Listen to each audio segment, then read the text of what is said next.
Coming up on the Paper Talk today, we're looking at one or two transfer rumours. Could there be a swap deal to bring Frenkie De Jong to Manchester United? Also, what's going on with the left-back position? Is Luke Shaw going to be fit for the Luton game? Plus, could one of the youngsters be making it into the first team? Let's get into it.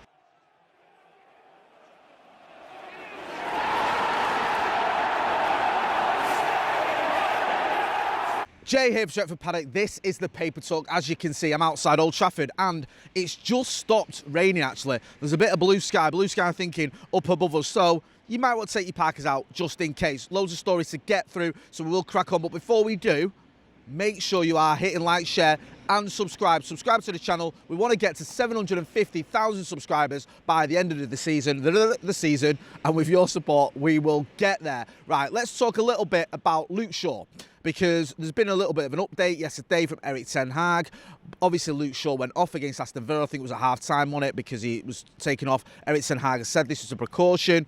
He said yesterday in his press conference that it looks positive, but we basically have to wait and see. He's not 100% he's going to be ready for the Luton game, but it was a precaution, isn't too serious. There's every chance he could be back in the team for the Luton game. Hopefully he is back, because we need him back sooner rather than later. We saw Victor Lindelof struggle a little bit at left back at Aston Villa, if we're being brutally honest. Leon Bailey was getting a lot of joy down Villa's right hand side, down our left hand side.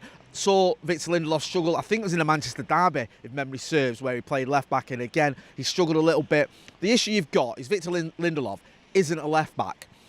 Now, you can put Dalot there because he's a little bit more comfortable there, but I think you lose something down that right-hand side with Diogo Dalot. We saw it at Villa Park with the cross for Scott McTominay's winner. A very, very good cross from Diogo Dalot. Now, listen, Victor Lindelof can pick out a pass. I'm not saying he can't, but is he as effective as Diogo Dalot? Probably not. So either way you look at it, you're going to lose something. Now, this is a bit of an issue at Manchester United with the left-back position, and it's kind of gone under the radar a little bit. When we talk about defenders coming in the summer, we talk about right-backs, we talk about how we're going to replace Dalot or Wan-Bissaka. It's probably more likely going to be Wan-Bissaka if you look at Dalot's recent form, but there's always this sort of talk, noise, reports about United being interested in right-backs. Jeremy Frimpong, for example, has been linked with the club for quite some time now.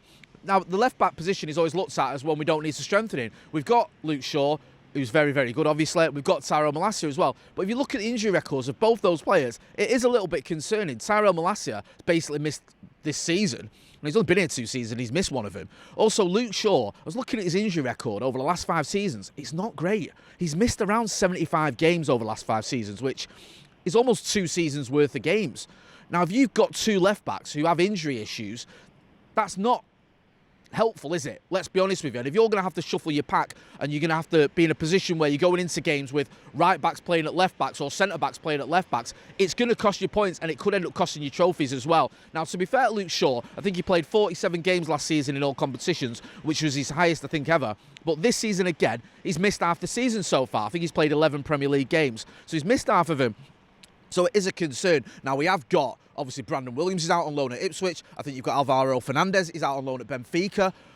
Could one of those come back next season and maybe be an option? Potentially, but I think it's an area that Manchester United need to look at, because we can't keep going into these seasons light at left-back. Is Williams good enough? I'm not sure. Like the kid, I don't know if he's at the levels you need. Is Fernandez good enough? I don't know.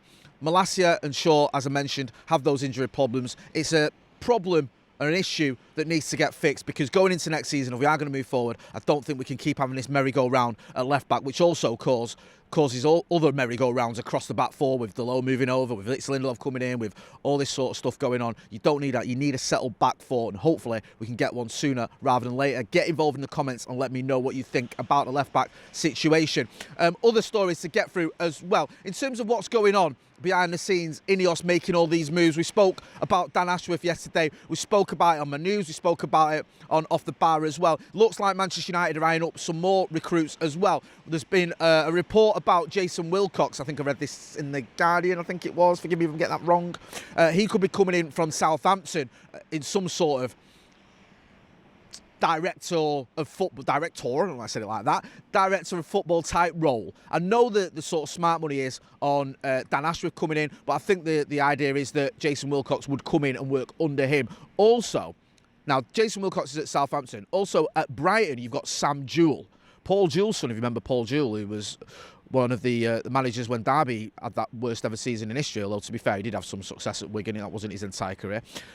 Sam Gill's been doing bits at Brighton. He's been involved in some of their big transfers. When I say big transfers, some of the transfers that have been very successful there. Obviously, he's worked with Dan Ashworth before, so he looks like he's someone who could be coming in. I think there's a piece in the Independent sort of looking towards maybe Sam Gill coming in. It seems like INEOS are making all these moves, so you can expect us to get links with successful coaches, director of football, sporting directors, those kind of things, those kind of roles, especially people who have worked with the likes of Dan Ashworth before and have had success in the Premier League or at other clubs too. So I want to keep an eye on them. We will keep you updated as and when any more moves are made. In terms of transfers, there's an interesting piece in the Express. Now, this is kind of a news/opinion piece. This is sort of putting two and two together and perhaps coming up with 4 and maybe coming up with 44, if I'm being brutally honest. And the idea here is that because Manchester United obviously want Frenkie De Jong, Barcelona, we've covered this extensively, have sort of said, well, you can have him, but it's going to cost around 85 million quid, which is a lot of money, and are Manchester United going to pay that?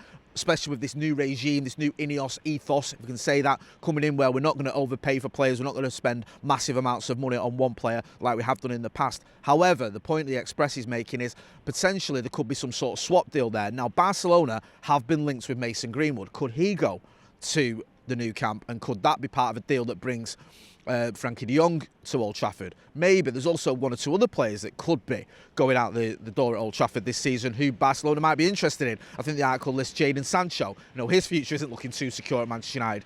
Anthony, a doubtful one, I'm being brutally honest, because we only got him, last summer, and he was an Eric Ten Hag signing, but stranger things have happened. Also, Scott McTominay, whose star is on the rise. Is he going to settle for substitute appearances? Will he want to go? I don't really see him going to Barcelona. I think that's a bit far-fetched. But potentially someone like Mason Greenwood being part of a swap deal could work. I think it would probably end up with Manchester United giving him Mason Greenwood and money, if it was to happen indeed, which is doubtful. Also, Jadon Sancho, will he want to go to Barcelona? Will they want him? I don't know. Get involved in the chat in the comments and let us know what you think about that. I think Frenkie De Jong has always been a target for Eric Ten Hag, and it makes a lot of sense to try and get him. I just don't know about that price tag. I don't know if that's going to work. I think that's one where the club might go, it's a bit too much for us, but maybe a swap deal makes that happen.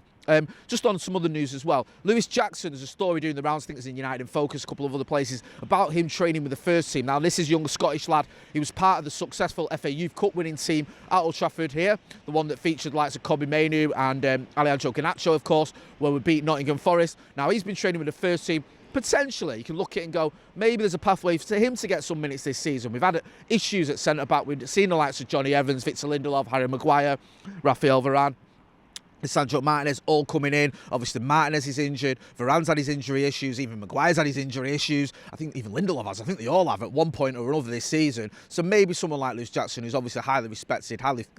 That makes him sound like some sort of 80-year-old former manager.